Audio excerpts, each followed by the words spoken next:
Ya kan kamu juga enak tahu. Ciralo. Assalamualaikum warahmatullahi wabarakatuh. Sugeng rawuh para permiso kabeh. Mugi tansah pinaringan sehat lan wilujeng. Dina iki aku Devrisya Putri Nur Karim berbarengan karo partnerku Alifia Zura Zulaika bakal ngajak panjenengan ngrembug bab sing penting banget yaitu pergaulan bebas ing kalangan bocah enom.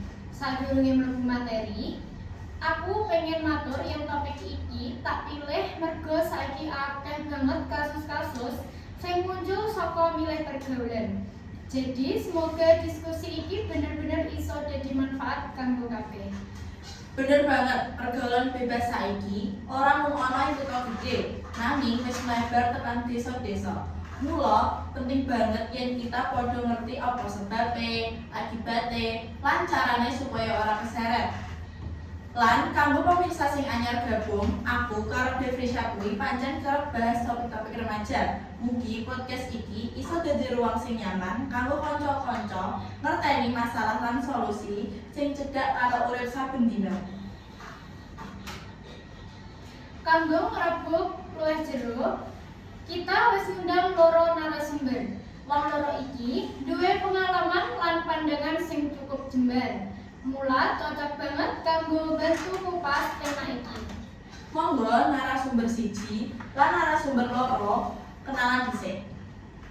Halo kabeh, aku narasumber siji. Jenengku Beriana Antongani Ayudhya Sega Putri. Aku seneng banget iso melu ning podcast iki. Mugi-mugi sing tak sampaikan bisa dadi manfaat kanggo kanca-kanca.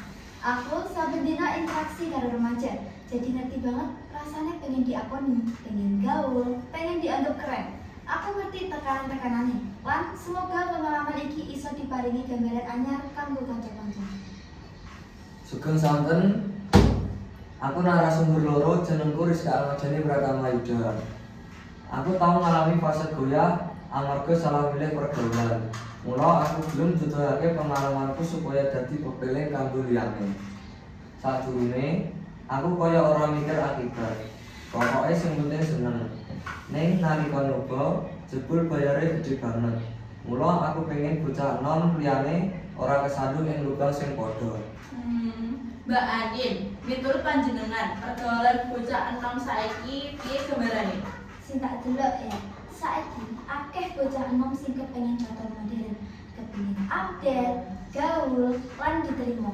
Nanging sering orang ngerti wates, kadang pacaran nganti kelebihan, begadang ora jelas, nongkrong nganti subuh, lan nyoba rokok elektronik utawa barang sing mbebayani. Tambah meneh, akeh sing golek pengakuan saka media sosial. Kaya yen ora diposting apa-apa, uripe kurang lengkap. Iki sing bahayake. Soale padha niru sing ora kabeh positif.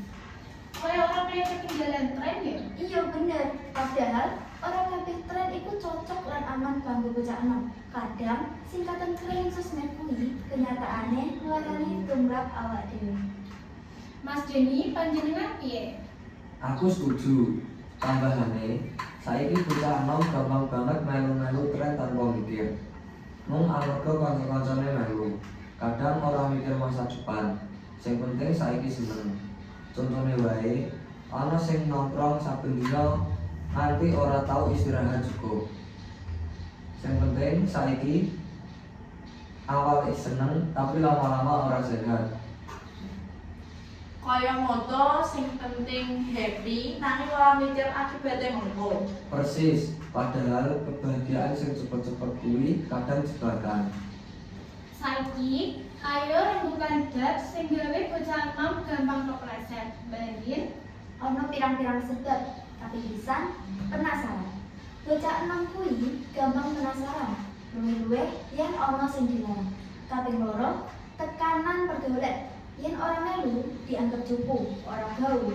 Iki sing paling kerep tak temoni. Bocah enom kuwi seneng ora pengen ketinggalan momen. Malah sing dilarang kuwi kaya luwih menarik ya. Betul, wong jaman saiki akeh sing mikir sekali-sekali ora apa-apa lah. Padahal sekali-sekali iku sing dadi awal rusak. Mas Denny, panjenengan nambahake Ana maneh. Kurangnya komunikasi karo wong tua, Akeh bocah enom sing rumangsa ora duwe papan curhat. Dadi golek panggon liya. Yen nemoni kanca sing salah, ya wis keseret.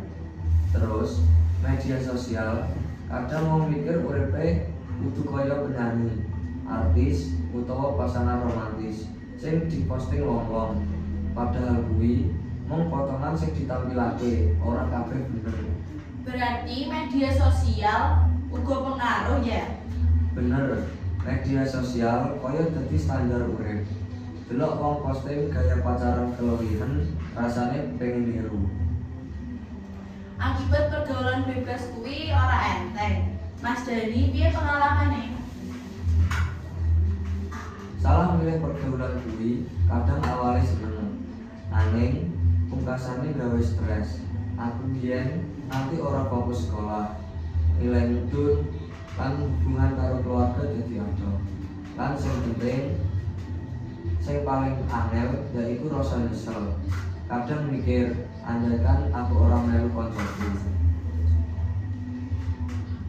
Berarti kaya jadi kehilangan arah ya? Iya, kadang nanti orang ngerti awake dhewe iki karepe apa. Ana uga akibat sing luwih abot, kaya kecanduan berendara, pacaran keluwihan nganti nyesal, lan rusake reputasi sekolah. Lan sing luwih mbayani, bocah enom kuwi gampang trauma. Monggo nek wis trauma ora gampang. Iki kabeh dudu nakut-nakuti ya, nanging memang wis akeh kejadian nyata. Iya, akeh sing wis ngalami lan nyesal. Nanging nyesal iku teko kene. Supaya ora kepleset, apa sing kudu ditindakake bocah enom? Sing paling penting iku duwe prinsip. Gawe watesan kanggo diri pribadi. Yen ngerti wates, ora gampang keseret. Lan aja wedi nolak ajakan sing ora bener. Keren kuwi ora mesti melu-melu. Wong sing ngandaleni awake dhewe malah luwih dihargai. Nambahake, pilih kanca sing bener-bener ngajak marang kebaikan. Kanca sing apik iku ora ngajak seneng, tapi uga ngelingake yen salah. Aja gengsi golek lingkungan sing positif. Wong sing ngancani awakmu kuwi bakal nentokne masa depanmu. Terus piye nek ana sing ngajak nglakoni sesuatu sing ora bener? Lan sing penting curhat, aja dipendem. Cerita karo wong tua, guru utawa kanca sing dipercaya. Kadang solusi iku metu saka omongan sing sederhana. Tapi sing paling jelas iku berani ngomong ora. Kadang ngomong ora kuwi luwih mulya timbang metu sing ora bener. Aja wedi dadi awake dhewe. Aja mung golek pengakuan saka wong liya. Wong sing tetep jujur lan jaga reputasi kuwi luwih dihormati. Lan sing penting sayang awakmu dhewe. Aja gampang dipengaruhi anggota kelompok sing salah. Mbandin, apa pesen sing pengen panjenengan sampaikan kanggo bocah enom? Masa enom kuwi emas. Aja dirusak karo hal-hal sing mung seneng sak durunge. Nanging marai sampeyan nyesel sak lawase. Aja gampang minder. Wong sing bener-bener apik kuwi sing tetep eling karo masa depan. Aja wedi dadi awake dhewe. Aja mung golek pengakuan saka wong liya. Wong sing tetep jujur lan jaga reputasi kuwi luwih dihormati. Lan sing penting sayang awakmu dhewe. Aja gampang dipengaruhi anggota kelompok sing salah.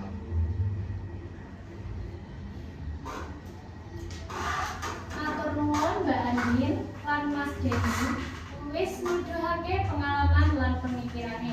Semoga obrolan iki bisa jadi pangangeling kanggo para pemirsa kabeh. Pergaulan kuwi penting.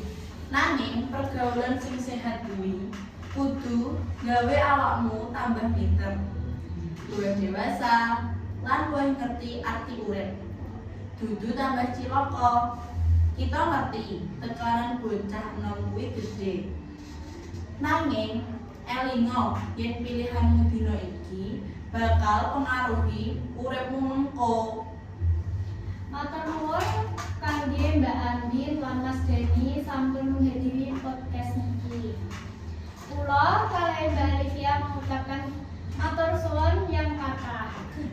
Wassalamualaikum warahmatullahi wabarakatuh.